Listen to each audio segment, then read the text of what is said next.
Sir से कैसे था कि झगड़ा करने के बाद अच्छा होना चाहिए? हाँ हाँ, कहीं तो इंसान के अंदर एक्साइटमेंट की आवश्यकता महसूस होती है और वो देखता है कुछ झगड़ कर फिर सेट होता है तो एक एक्साइटमेंट तैयार होती है और फिर आनंद आता है।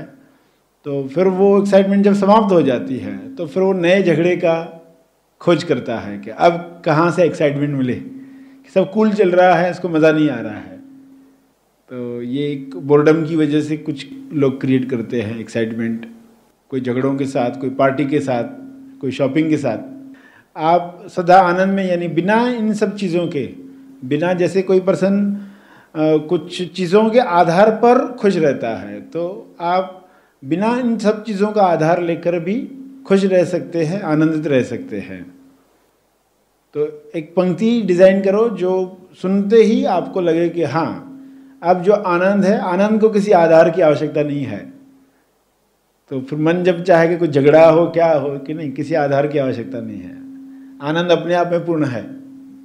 कुछ लोगों के अंदर मान्यता होती है कि दोस्त छूट जाते हैं तो दुख होता है, तो इसलिए दोस्ती करना ही नहीं चाहते। वो किसी से दोस्ती करेंगे फिर छूट जाएगा, फिर दुख होगा, तो वो दुख फेस नहीं करना चाहते। तो इस वजह से भी लोग थोड़े से सिकुड़े हुए रहते हैं।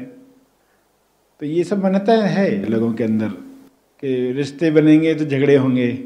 फिर एक दूसरे को हम बता पाएँ कि अब रिक्वायरमेंट क्या है, टेम्पररी खुश करना है सामने वाले को, क्या करना है। आप कुछ बता रहे हैं किसी का और सामने वाले हाँ में हाँ मिला रहा है, तो इससे क्या मिलता है हमें अंत में।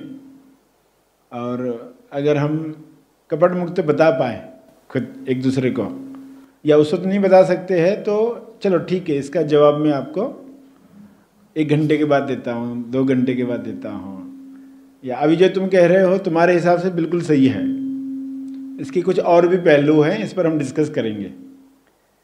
तो फिर सामने वाला थोड़ा समझने को तैयार होगा। उस वक्त मतलब नीड महसूस होती है कि सामने वाला हाँ में हाँ मिलाए, ऐसा होता है ना, एक दूसरे को नीड महसूस होती है। हाँ। तो नीड पूरी करें भले, मगर ये भी ख्याल रखें कि थोड़ा जब सेट हो जाएंगे तो फिर डिस्कस करेंगे।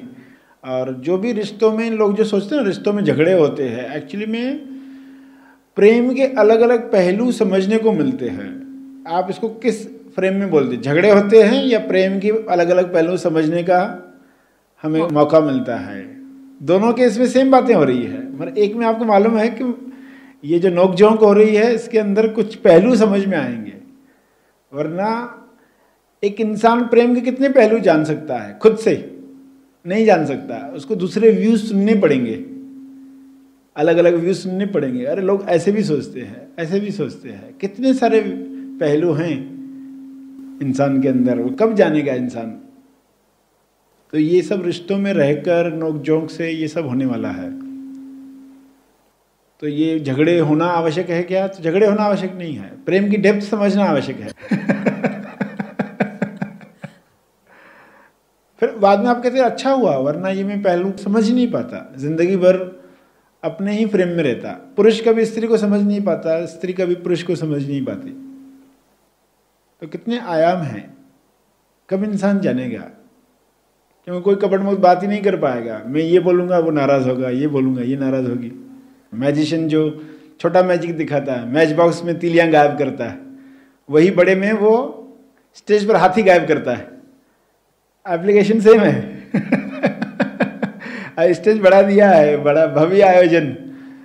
तो बेसिक तो जो अंडरस्टैंडिंग है वही काम करती है।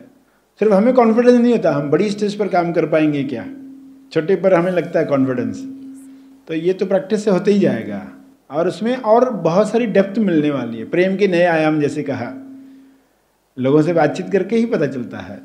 डर की वजह से ज़्यादा घुलना मिलना नहीं, तो अभी उसको तोड़ना है, ऐसा लग रहा है। मिलते रहना है। हाँ, हर्ट होने से बचना नहीं चाहोगे फिर आप। यूजुअल पर्सन हर्ट होने से बचने के लिए भी अवॉइड करते रहता है। मगर एक बार आप विरोधाभास विचार नियम को समझ गए, विचारों को ओवरटेक करना आप समझ चुके कैसे ओवरटेक करते हैं और तब हमें क्या करना रहता है, तो उल्टा आप फेस करना चाहोगे कि चलो इस सिचुएशन में क्या मन बड़बड़ करता है, देखे। और सहजता से सिचुएशन आ रही है ना, आप जबरदस्ती भी नहीं खींच रहे हो, सहजता से कोई आपके जीवन में आता है, बातचीत करके जाता है, कुछ बोलकर जाता है। आपको गुस्सा आ रहा था, मगर आप देखते चलो इसके पीछे क्या कथा है मेरी। तो फिर खुशी होती है कि अच्छा अभी हम ऐसा देख पा रहे हैं, आश्चर्य कर पा रहे हैं। ये तो है ना, होलसेल में पहले पर्सन कर नहीं पाता है, तो कितनी एरियाज है जहाँ अंदर कहीं रहता है, शब्दों में नहीं आया होता है।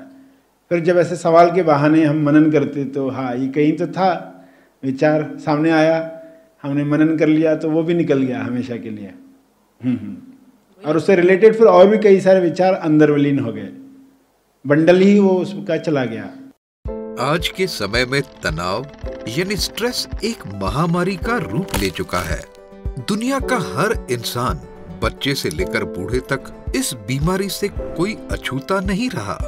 हकीकत में तनाव की शक्ति एक दुधारी तलवार की तरह है। एक तरफ यह तलवार हर मुश्किलों से लड़कर जीत सकती है, वहीं दूसरी ओर वह सिर पर भी वार कर सकती है, यानी आपको बीमार बना सकती है। जरूरत है तो बस इस शक्ति को समझने की, ताकि आप इसका सही उपयोग अपनी सफलताओं के लिए कर सके। सर श्री की शिक्षाओं पर आधारित तनाव की शक्ति, जीत की ओर बढ़ता एक कदम, यह किताब तनाव के उन सभी पहलुओं को दर्शाती है जिसे हर इंसान को जानना चाहिए। इस किताब में जाने तनाव क्या है, तनाव के लिए जिम्मेदार कौन, कहीं आपको तनाव का तो तनाव नहीं आता, तनाव की शक्ति का सही और उच्चतम उपयोग कैसे करें। यह किताब भारत की नई राष्ट्रीय शिक्षा नीति 2020 के अनुसार कहानी आधारित शिक्षण शास्त्र पर आधारित है और हर उम्र के लोगों के लिए लाभदायक है। इस किताब को पढ़कर आप यकीनन तनाव की शक्ति का उपयोग जीवन में आगे बढ़ने और सफलता पाने के लिए करेंगे।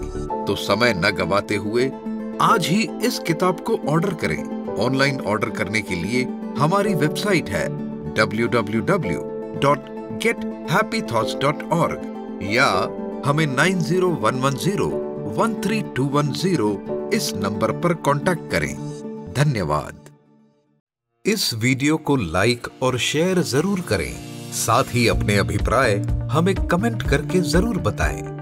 हमारे हैप्पी थॉट्स तेज ज्ञान और सर श्री तेज ज्ञान चैनल को आज ही सब्सक्राइब करें और लेटेस्ट अपडेट्स सबसे पहले पाने के लिए बेल आइकन को दबाएं। धन्यवाद।